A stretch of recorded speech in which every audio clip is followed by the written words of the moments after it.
pemerintah mulai melakukan pencegahan kebakaran hutan dan lahan jelang berakhirnya musim penghujan.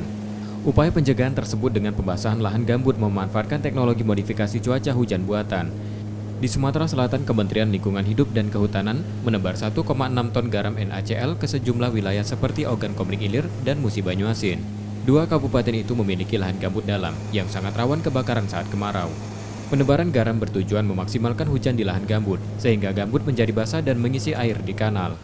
Diharapkan potensi terjadinya kebakaran lahan dapat berkurang. Kita melihat, jadi mumpung masih ada potensi hujan, kita melaksanakan teknologi modifikasi cuaca ini supaya tujuannya adalah supaya kantong-kantong gambut itu terisi air sehingga memperkecil potensi kebakaran.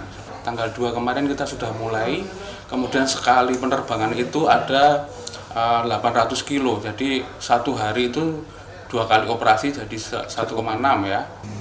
Pencegahan kebakaran juga dilakukan lewat darat seperti patroli, deteksi dan pemadaman dini dengan tetap memperhatikan protokol kesehatan COVID-19.